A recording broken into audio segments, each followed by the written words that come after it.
सत्ता और संगठन में समन्वय के साथ उपचुनाव और 2023 की तरफ तैयारी बढ़ चली है। शुक्रवार को बीजेपी दफ्तर में बैठक हुई, जिसमें पार्टी के राष्ट्रीय सह संगठन प्रभारी शिव प्रकाश, संगठन मंत्री सुहास भगत, प्रदेश अध्यक्ष वीडी शर्मा और मुख्यमंत्री शिवराज सिंह चौहान ने जिलों के प्रभारी और प्रभारी मंत्रियों को जीत के टिप्स दिए। इस बीच कुछ जिला अध्यक्षों ने मंत्रियों की कार्यशैली पर सवाल उठाए, लिहाजा तय किया गया कि अब प्रभारी मंत्री 2 दिन अपने क्षेत्र में रहेंगे। यानी चेतावनी के साथ जोर इस बात पर रहा कि विपक्ष के सवालों का माकूल जवाब जनता के सामने पहुंचे, साथ ही आगामी चुनाव में कैसे अपनी भूमिका निभाएं। आगामी दृष्टि से संगठन काम के विस्तार के लिए और काम के सुदृढ़ीकरण के लिए हमारी एक व्यापक रणनीति और योजना जो पहले से तैयार है, उस पर आज चर्चा हमारी हुई है। चुनाव भारतीय जनता पार्टी संगठन के बल पर ही लड़ती है। हम कैडर बेस्ड ऑर्गेनाइजेशन है, कार्यकर्ताओं के आधार पर ही चुनाव लड़ते हैं और संगठन ही हमारी ताकत है। तो इसलिए कोई भी चुनाव की तैयारी केवल भाजपा चुनाव के लिए नहीं है। सत्ता और संगठन समन्वय के साथ ही काम करते हैं और सत्ता भी संगठन के कारण से ही आती है। मैंने बोला ना, प्रभारी मंत्रियों को अपने प्रभार क्षेत्र में 2 दिन जाने के निर्देश मिले हैं और भी बहुत सारी चर्चाएं हुई हैं जो हम लोगों ने लिखी है, नोट की है, उस पर हम लोग अमल करेंगे। वीडी शर्मा के अध्यक्ष बनने के बाद संगठन अलग मोड पर है।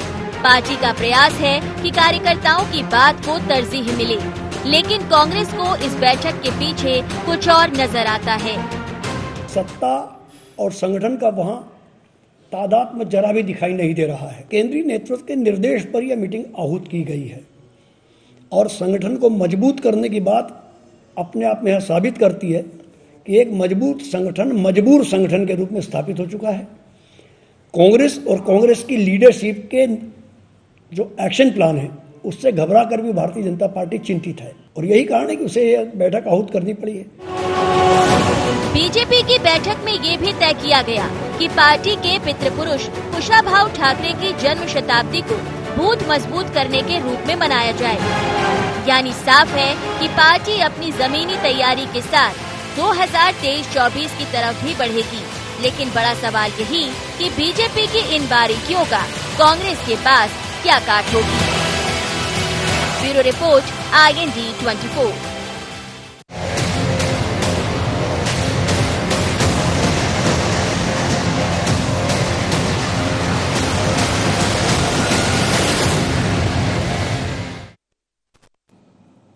नमस्कार, IND एजेंडा में आपका स्वागत है। मैं हूं आपके साथ नाज़नीन नकवी। चर्चा को विस्तार देंगे, लेकिन पहले नजर एजेंडा पॉइंट्स पर। क्या उपचुनाव से पहले अपनी रणनीति को नई धार देने में जुटी बीजेपी? बैठक में मंत्रियों को दी गई नसीहत के क्या मायने? बीजेपी की कवायद की कांग्रेस के पास क्या है काट?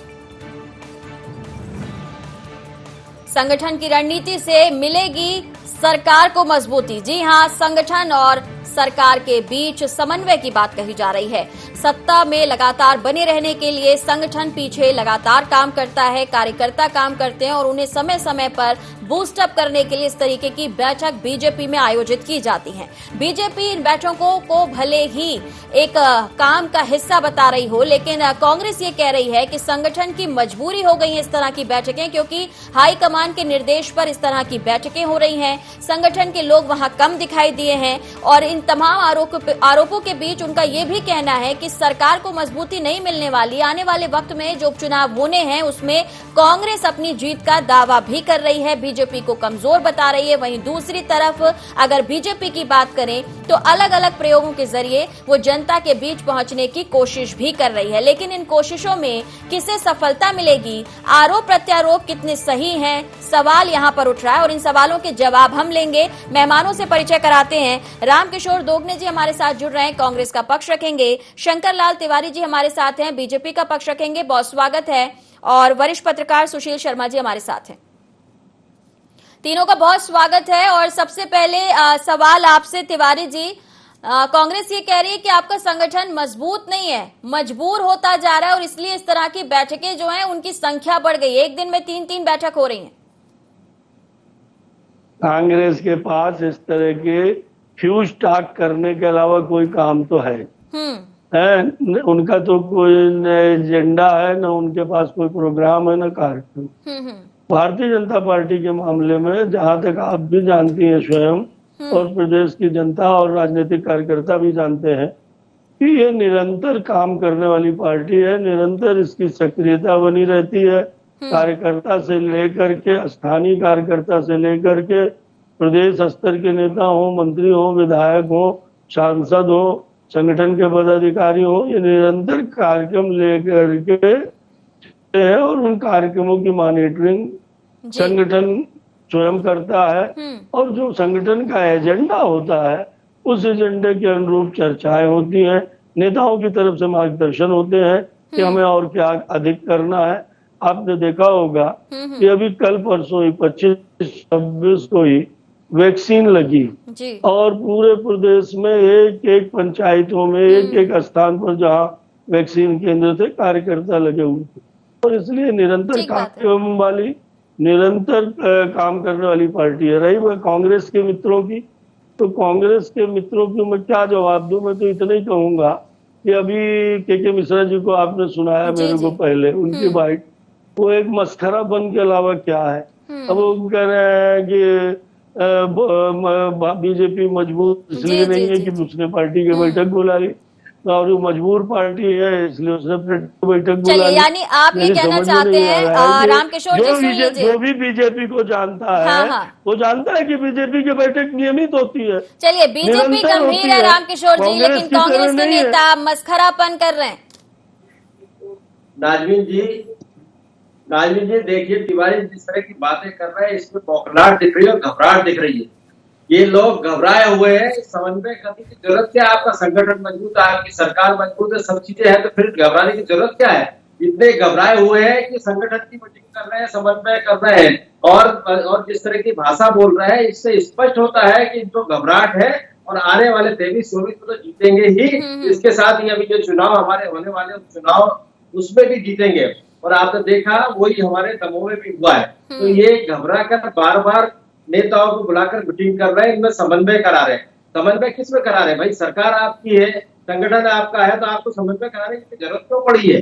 अगर जरूरत पड़ी है तो इसका मतलब सीधा सीधा है कि कुछ न कुछ दाल में काला है और वही झलक रहा है कि पार्टी में संगठन अलग जा रहा है, सरकार अलग जा रही है। लेकिन रामकिशोर जी, आपको ऐसा क्यों लग रहा है कि दाल में कुछ काला है? मजबूती के लिए भी चिंतन मनन की जरूरत होती है। क्या पक रहा है वहाँ पर, या आपको कैसे खबर है कि दाल काली है कि पीली? दाल काली है, स्पष्ट दिख रहा है। सिंधिया जी अलग जा रहे हैं और आपने अभी देखा है कि वीरेंद्र कुमार जी का वो जो रैली निकाली थी उन्होंने, या यात्रा निकाली थी जन आशीर्वाद यात्रा, उसमें देखा आपने कि लोग अलग पंथी के साथ में अलग जा रहे हैं, सिंधिया जी के साथ अलग जा रहे हैं और उनकी यात्रा में कोई नहीं था। ग्वालियर में आपने देखा है। तो इस तरह से ये परेशान हो रहे हैं और निश्चित दाल में काला है। इसलिए और लड़ाई संगठन की, सत्ता की और सिंधिया जी की, 3 केंद्र बिंदु है वहां पर। तो 3 केंद्र बिंदु की लड़ाइयां चालू हो गई है और इस कारण से ये सब परिस्थिति। चलिए थोड़ा समझ लेते हैं। सुशील जी हमारे साथ हैं। वाकई दाल में कुछ काला है या फिर ये कांग्रेस की सोच है? क्योंकि अगर कांग्रेस के मंत्री कांग्रेस जब सरकार में थी वो अलग अलग काम करते थे तो ये माना जाता था, ये कहा जाता था कि आप अलग अलग दिशा में जाकर जनता से जुड़ने की कोशिश कर रहे हैं। और अभी भी अगर आपके नेता अलग अलग दिखाई देते हैं तो आप ये कहते हैं कि हर मोर्चे पर कांग्रेस के नेता जनता से जुड़ रहे हैं। लेकिन बीजेपी के परसेप्शन में आप इसे अलग नजरिए से देखते हैं। सुशील जी, क्या लगता है वाकई कांग्रेस जो सोच रही है, क्या ये सोच उसे जिता पाएगी आगामी चुनावों में, या कांग्रेस को भी जरूरत है बैठक करने की और अपने कार्यकर्ताओं को रिचार्ज करने की? नहीं, देखिए बीजेपी के में तो ये बैठकों का सिलसिला पूरे साल भर जो है कार्यकर्ता के पास काम रहता है। हर कार्यकर्ता को काम और हर काम कार्यकर्ता को मिलता है। तो बीजेपी उस रूटीन में काम करने वाली पार्टी है। लेकिन बीजेपी असल में दरअसल केवल इस बात को लेकर जो है चिंतित है कि 2018 में आखिर परिणाम बदला क्यों, आखिर क्यों उनकी 67 से जो है 109 सीटें हो गई। तो उस चिंतन में देखिए आप लगातार बीजेपी को, अच्छा पिछले 2 साल जो है, पहले 1.5 साल कांग्रेस के साथ विपक्ष में रहे, फिर उसके बाद आपकी सरकार आ गई। तो कोरोना के कारण जो है आपकी सरकार और कार्यकर्ता फील्ड में नहीं जा सकते, तो अब कार्यकर्ता को चार्ज किया जा रहा है। दूसरी महत्वपूर्ण बात है महंगाई और पेट्रोल डीजल का जो मुद्दा है, इस मुद्दे की काट के लिए आखिर कार्यकर्ता करेगा क्या, उसकी जो है पूरी रणनीति बनाई जा रही है। इसलिए देखिएगा फील्ड में जो है आप शिव प्रकाश जी, जो कि संगठन के बहुत माहिर जो है भाजपा के, वो है संगठन महामंत्री, उन्होंने स्पष्ट कहा है कि जिला के प्रभारी मंत्री और जिला अध्यक्ष, जिला प्रभारी हैं, ये सारे जाकर हर वोट बैंक को जो है साधने की कोशिश करें। हर वो वोट बैंक से आशय ये है कि जिनको सरकार की योजनाओं से लाभ मिल रहा है उन पर फोकस करें। जहां तक कांग्रेस की बात है, कांग्रेस का एका तो हम देख ही रहे हैं, अजय सिंह कहां जा रहे हैं, अरुण यादव कहां जा रहे हैं, कमलनाथ कहां जा रहे हैं, दिग्विजय सिंह कहां जा रहे हैं, ये लोग अभी भी सबक नहीं ले पाए, जबकि जनता ने इनको सत्ता सौंपी थी जी, बिल्कुल। लेकिन उसके बाद भी सबक नहीं ले पाए हैं और हर नेता जो है अलग अलग बिखरा हुआ है। कमलनाथ जी से उम्मीद थी कि वो समन्वय स्थापित करेंगे, कोऑर्डिनेट करेंगे, लेकिन अरुण यादव जी के लिए जिस तरीके से उनकी सोच है, अजय सिंह के लिए जिस तरीके से उनकी सोच है, और ये इस बात को भूल जाते हैं कि मध्य प्रदेश में कांग्रेस को स्थापित करने में अजय सिंह और अरुण यादव की जोड़ी का बहुत बड़ा योगदान है। पैराशूट लैंडिंग की थी 1 मई 2018 को कमलनाथ ने, 6 महीने में जादू की छड़ी से सरकार नहीं बदली जाती है। उसके लिए अजय सिंह और अरुण यादव की मेहनत, और इन दोनों को ही जो है कमलनाथ इग्नोर कर रहे हैं, उपेक्षा कर रहे हैं। चलिए, मुझे लगता है जवाब लेना चाहिए। रामकिशोर जी, इस अनदेखी का खामियाजा आपने उठाया, लेकिन अभी भी लगातार ये बार बार सामने आ रहा है, क्या कहेंगे इस पर?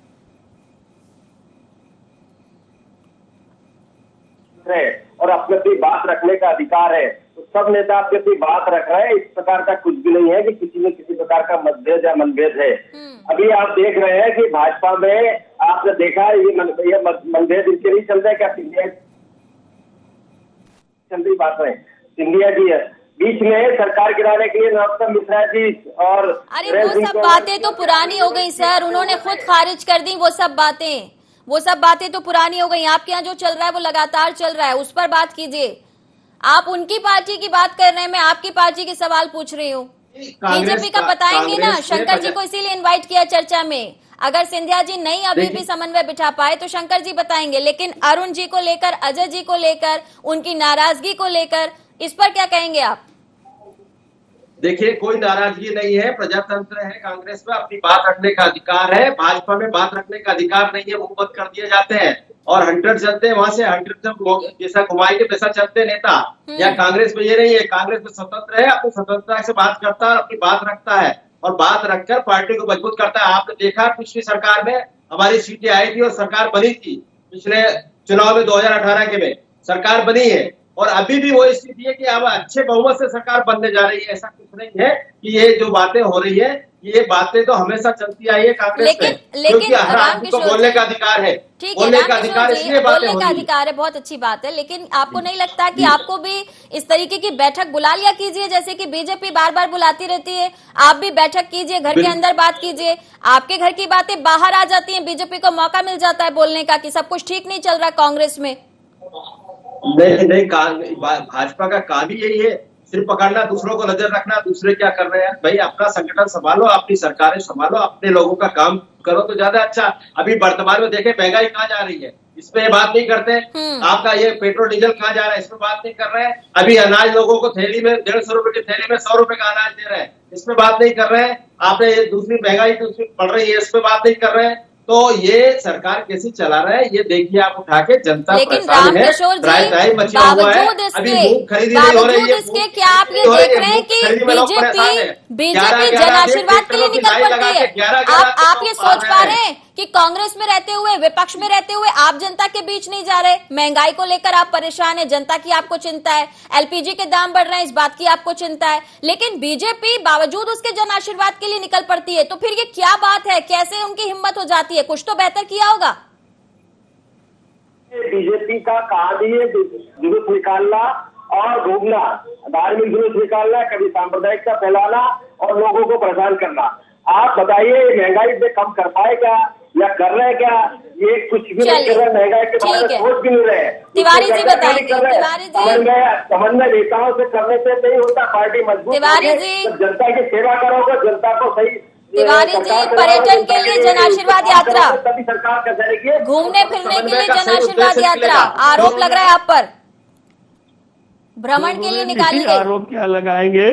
कांग्रेस के मित्रों को यही नहीं समझ में आता कि वो क्या बोल रहे हैं, क्या कह रहे हैं। आपको मैं अभी की डिबेट की बात बता रहा हूँ, मेरे समझ में नहीं आता, मुझे हंसी आती है जब के मिश्रा और दोगुने जैसे मेरे आप तो हंसते ही रहते हैं, हमेशा ही हंसते रहते हैं। देखो मैंने बीच हो जाए, ठीक है किशोर जी दोगुने जी बीच में नहीं बोला, उन्होंने संयम से सुना, डिबेट में बहुत आप भी दिन से थोड़ा बैठ हंस रहे लीजिए, हो, गुस्सा करना है बाद में डिबेट की बात कीजिएगा, है। लेकिन अभी सुन लीजिए उनको। तिवारी जी बोले आप। हाँ, डिबेट में आप बहुत दिन से बैठ रहे हो मेरे साथ।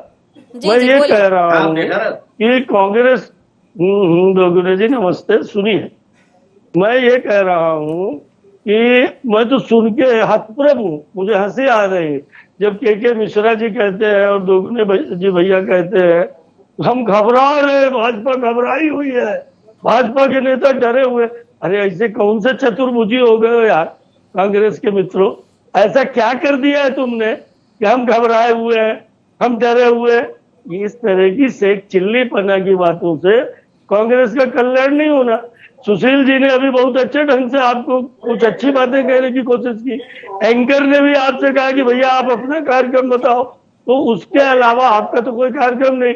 अभी की डिबेट की बात दोगुने जी आपको बता रहा हूँ, अभी जो है आपने कहा कि दाल में कुछ काला तो है इसलिए बैठक हो रही है, और हमारे एंकर जी ने कहा कि नहीं आप दाल में काला है कि दाल काली है, तो आपने तुरंत कह दिया कि हाँ पूरी की पूरी दाल काली है।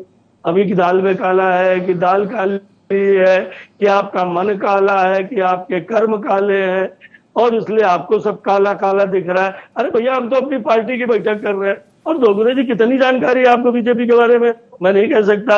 और अभी सुशील जी बैठे हैं और तमाम राजनीति के बैठे हैं, अपने सीनियर से बात कर लो।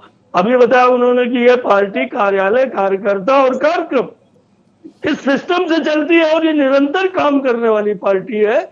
इसकी नियमित बैठकें होती है, मंडल की बैठक हर महीने में, जिले की बैठक हर 2 महीने 1 महीने में, प्रदेश की बैठक, और ये पार्टी के एजेंडे पर वरिष्ठ नेताओं का मार्गदर्शन और पार्टी को भविष्य में कौन से कार्यक्रम लेने हैं और जो दायित्व दिए गए हैं उनकी मॉनिटरिंग, ये सब आपके यहाँ कुछ होता नहीं है। वो हवाई जहाज से उतरे नेता हो गए, और नेता भी हो गए तो या तो बीजेपी को गाली बको, मोदी को गाली चलिए ठीक है तिवारी जी, लेकिन तिवारी जी आपसे एक जायज सवाल भी बनता है, सत्ता और संगठन। तिवारी जी एक बात जनता की तरफ से भी सुन लेते हैं। जो बात उन्होंने महंगाई को लेकर कही, उस पर तो प्रश्न बनता है कि महंगाई को लेकर जनता थोड़ी परेशान है, और आपको लगता है कि अगर कांग्रेस बार बार इस मुद्दे को जिस तरीके से जनता के बीच लेकर जा रही है, इससे कुछ खामियाजा हो सकता है बीजेपी को? दिक्कत तो यही है कि कांग्रेस कहीं नहीं जा रही, और न कांग्रेस कुछ कर रही है, बयानबाजी, ट्वीट, सिगुफेबाजी और भ्रम फैलाने के अलावा कांग्रेस, अभी सुशील जी ने भी बताया, आपने भी कहा, कुछ कर नहीं रही है। विपक्ष का जो महत्वपूर्ण रोल है वो मध्य प्रदेश में शून्य बटा सन्नाटा बना हुआ है। 70 साल 75 साल के नेता प्रतिपक्ष है, क्या करेंगे हाउस में? 70 साल 75 साल के प्रदेश के अध्यक्ष है, पूरे प्रदेश के अंदर 54 जिलों में प्रवास करना उनके स्वभाव में नहीं है, उनकी शारीरिक क्षमता में नहीं है, और इसलिए वो कुछ तिवारी जी ने कमलनाथ पर सवाल खड़े कर दिए। हालांकि कमलनाथ बार बार कहते रहते हैं कि 2 पदों की जिम्मेदारी से वो मुक्त होना चाहते हैं, लेकिन ऐसे में जब उन्हें ही टीम सौंपी गई है, उसे वो लीड कर रहे हैं, लेकिन दोहरी जिम्मेदारी के बावजूद भी कुछ चमत्कार नहीं दिख रहा कांग्रेस में। तो ये क्या कांग्रेस के लिए कहीं ना कहीं नाकामयाबी साबित होगी आगे जाके? क्योंकि अगर कार्यकर्ताओं से मुलाकात नहीं होगी तो कार्यकर्ता अपना काम बेहतर ढंग से कैसे समझ पाएंगे? देखिए नाज़रीन जी, आपने एक बात कही कि कमलनाथ जी 2 पदों से मुक्त होना चाहते हैं। देखिए, मुक्त होना चाहते हैं, ये मंशा है, मुक्त हो नहीं रहे हैं। जी बिल्कुल। राहुल गांधी ने 2019 में लोकसभा चुनाव में हार की जिम्मेदारी ली थी और पद से त्यागपत्र दे दिया था। अगर कमलनाथ जी को लगता है कि तो एक पद से त्यागपत्र दे देना, पार्टी व्यवस्था कर लेगी। देना चाहते हैं, इसी से समझ में आता है कि वो पद नहीं छोड़ना चाहते, पहली बात। दूसरी बात यह कि जनता तो कांग्रेस के साथ जाना चाहती है, लेकिन कांग्रेस के कार्यकर्ता कांग्रेस के साथ नहीं है। मैं आपको 2 उदाहरण देता हूं। कमलनाथ जी के नेतृत्व में भोपाल में एक बड़ा प्रदर्शन हुआ था, कितनी संख्या में लोग पहुंचे थे ये सबको मालूम है। हाल ही में यूथ कांग्रेस के प्रदेश अध्यक्ष के नेतृत्व में एक प्रदर्शन हुआ था, जो यूथ कांग्रेस का अध्यक्ष 1.5 लाख यूथ कांग्रेस के वोटर में से 40,000 वोट लेके जीता। क्या उसके प्रदर्शन में 4,000 यूथ कांग्रेस के कार्यकर्ता भी थे? स्थिति तो यह है कि कांग्रेस के कार्यकर्ता कांग्रेस के साथ नहीं, कांग्रेस इस बात को समझ नहीं रही है। जिस दिन कार्यकर्ता कांग्रेस के साथ हो जाएगा, वो कार्यकर्ता जनता को कांग्रेस के साथ जोड़ लेगा। इतनी बुनियादी बात न कमलनाथ के समझ में आ रही है, न कांग्रेस हाईकमान के समझ में। बीजेपी उसी काम को लगातार करती रहती है। वो संबंध कार्यकर्ता के माध्यम से जनता से स्थापित करने की कोशिश करती है। इसीलिए ये प्रपंच रचे जाते हैं, आशीर्वाद यात्रा, जन आशीर्वाद यात्रा या अन्य कार्यक्रम, ताकि जनता जो है जुड़ी रहे। कांग्रेस इसी कमी के कारण बहुत पीछे। नहीं तो आप देखिए, हमने बीजेपी के आपने प्रदर्शन देखे हैं, पूरे प्रदेश से भीड़ इकट्ठी होती थी और बीजेपी 2018 में जो कुछ हुआ, बावजूद उसके सत्ता आपने गवा दी, प्रदर्शन नहीं कर पाई। जी बिल्कुल ठीक है। जन शताब्दी वर्ष मनाने की भी अब बीजेपी ने तैयारी कर ली है, लेकिन दोगने साहब, आपकी पार्टी की तरफ से क्या कुछ तैयारी है, क्या रोड मैप है कि आप कैसे जाएंगे जनता के बीच, कैसे अपनी आवाज रखेंगे, कैसे उनकी बात रखेंगे, कैसे सरकार से सवाल पूछेंगे? जी नाजिद जी, बिल्कुल तैयारी है हमारी, और हमारे यहाँ मीटिंग चल रही है, संगठन के काम भी चल रहे हैं, और ये महंगाई जिस तरह से चल रही है और कोरोना में जो लोग परेशान हुए, ये दो मुद्दों को लेकर हम जाएंगे। और जनता बिल्कुल त्रस्त है, जनता परेशान है, वो बात कर रहे हैं। आप कमलनाथ जी की जो बात कर रहे हैं, कमलनाथ जी मीटिंग ले रहे हैं, हमेशा बात हो रही, संगठन की मीटिंगें चल रही है, ऐसा नहीं कि नहीं चल रही है।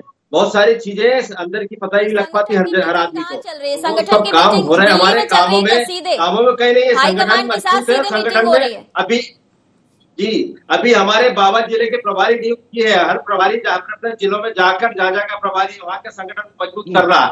सेक्टर और मंडल के तक हम लोग जा रहे हैं, 5 बूथ तक हम लोग जा रहे हैं, एक बूथ तक जा रहे हैं, और वो पूरा प्रोग्राम बनाया है और प्रोग्राम चल रहा है। ऐसा कुछ नहीं है कि नहीं हो रहा, काम सब हो रहा है। और इसके साथ ही जनता जो महंगाई से त्रस्त है, ऐसा मिस्टर इंडिया वाला काम क्यों करते हैं दोगने साहब, जो किसी को नजर ही नहीं आता? आप कह रहे काम चल रहा है, बेचा जा रहा है, आप कह रहे हैं काम चल रहा है, बीजेपी कह रही है आप कुछ नहीं कर रहे, पत्रकार जो हमारे साथ जुड़े हुए हैं वो कह रहे हैं आप कुछ नहीं कर रहे, जनता आपको देख नहीं पा रही, तो ऐसे मिस्टर इंडिया क्यों बन गई है कांग्रेस? आप जनता के बीच जाइए ना। ये बीजेपी का चश्मा मुझे नहीं मालूम कि कौन से वाला चश्मा इन्होंने लगाया है, तो इनको नहीं दिख रहा है। हम काम कर रहे हैं, हमें मालूम है, और हमारी पार्टी मजबूत थी, तभी 2018 में सरकार बनी थी, 116 सीट लेकर आए थे। और अभी भी वर्तमान में देखें जो संपत्तियां बेच रही भाजपा की सरकार, ये मुद्दे बड़े नहीं है क्या? ये मुद्दे लेकर हम जाएंगे, महंगाई को लेकर जाएंगे, कोरोना को लेकर जाएंगे, और डायरी में मुद्दे लिखे हुए हैं, लेकिन जनता तक कब तक पहुंचेंगे, ये बड़ा सवाल है। सुशील जी, मुद्दे तय हैं, जाएंगे, चाहे बात ठंडी हो जाए, जनता भूल जाए, जनता बीजेपी को समझे, क्योंकि बीजेपी जनता से जुड़ रही है, लेकिन कांग्रेस ने मुद्दे नोट डाउन जरूर कर लिए। देखिए नाज़रीन जी, आप कल्पना कीजिए, यदि बीजेपी की जगह कांग्रेस की सरकार होती तो बीजेपी नाक में दम कर देती महंगाई और पेट्रोल डीजल को लेकर, लेकिन कांग्रेस नाक में दम कम कर ही नहीं पा रही। विधानसभा में आप देखिए, विधानसभा में पहले दिन जिस दिन श्रद्धांजलि होनी थी, उस दिन कांग्रेस ने परफॉर्मेंस अच्छा किया, नो डाउट, बहुत काबिले तारीफ उस दिन कांग्रेस की प्रतिक्रिया थी। लेकिन अगले दिन जब प्रश्न काल में 6 प्रश्न ऐसे थे जो सरकार को घेरते, जो सरकार को जो है आरोपित करते, सरकार उनका जवाब नहीं दे पाती, उन प्रश्न काल में आपने हंगामा खड़ा कर दिया। बिल्कुल। तो आपकी रणनीति तो समझ में आ रही है ना हमको, कि आप अगर प्रश्नकाल हो जाने देते, चलिए एक अंतिम प्रतिक्रिया के लिए तिवारी जी का रुख करना चाहूंगी। तिवारी जी, क्या कांग्रेस का जो परफॉर्मेंस है, जो कि आपको लगता है कि विपक्ष के रूप में ठीक नहीं है, क्या आपको लगता है कि बीजेपी को इससे किक मिल जाती है? देखिए क्या है, कांग्रेस के जमाने में विधानसभा देखिए, विधानसभा 300 दिन चली, 350 दिन चली है, और अब 150 दिन भी नहीं चल पा रही विधानसभा। तो विधानसभा चलाना नहीं चाहते, ये जनता सब जानती है। चलिए समय सीमा के चलते चर्चा को विराम देना चाहूंगी। सभी का बहुत शुक्रिया। तो सत्ता और संगठन की बात बीजेपी कर रही है, बीजेपी समन्वय बनाने की कोशिश में लगी हुई है, लेकिन कांग्रेस आरोप लगाती हुई नजर आ रही है। अब देखना होगा कि क्या कांग्रेस भी ऐसी बैठकों का दौर लाती है या बीजेपी आगामी चुनावों में एक बार फिर से बाजी मार जाती है। दीजिए इजाजत, नमस्कार।